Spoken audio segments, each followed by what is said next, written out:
S'il y a un mot qui caractérise les scores de l'opposition au terme du double scrutin présidentiel législatif du 22 novembre dernier, c'est bien celui-là.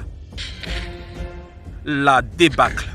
Un échec symbolisé par les scores du chef des files de l'opposition lui-même. Zéphirin Diabré et l'UPC se sont littéralement noyés dans 12 mètres cubes d'eau. 12 comme le pourcentage de voix obtenues à la présidentielle. 12 comme le nombre de députés engrangés aux législatives. En 5 ans, les Lions perdent 24 points et 21 députés. Une dégringolade inattendue et surprenante. Cela d'autant plus que de l'avis général et de tous les spécialistes, Zef, comme l'appellent ses admirateurs, avait le projet de société le plus complet, le plus détaillé, le plus audacieux, le meilleur. À cela s'ajoute une campagne électorale flamboyante et bien structurée. Alors, qu'est-ce qui n'a pas marché? Une question qui en soulève plein d'autres. Les discours ont-ils atteint leur cible? Quel a été l'impact réel des démissions fracassantes des cadres du parti à quelques semaines seulement du vote? Cette image de l'ancien directeur de campagne démissionnaire de Zéphirin Diabré au meeting du MPP au stade du 4 août aura marqué les esprits.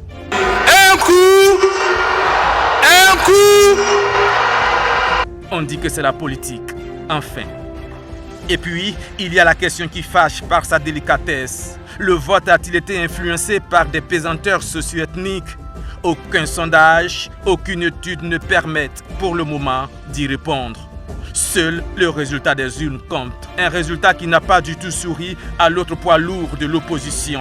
Le CDP, l'ancien parti au pouvoir, signe son retour à la présidentielle. 15% des voix, 20 députés pour les législatives. Le CDP se réveille, mais est encore en état de somnolence. Il faut dire qu'après l'insurrection populaire de 2014 qui l'a balayé du pouvoir, le Congrès pour la démocratie et le progrès a traversé plusieurs crises internes aiguës. On est même passé par la case justice. Et cela a laissé des traces que même les grands meetings n'ont pas réussi à effacer. Mais l'essentiel a été sauvé et Dikombo Hugo peut marcher la tête haute.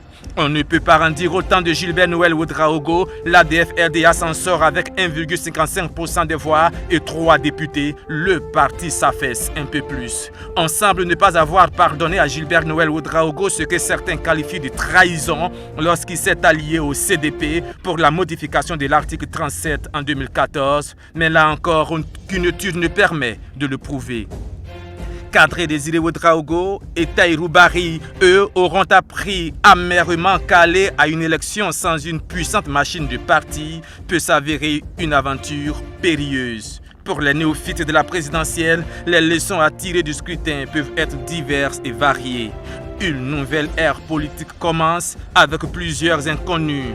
Quelle opposition aura-t-on pour les 5 années à venir? Qui va rejoindre la majorité et surtout à quel prix? Aucun scénario a priori n'est à écarter. La surprise peut venir de partout.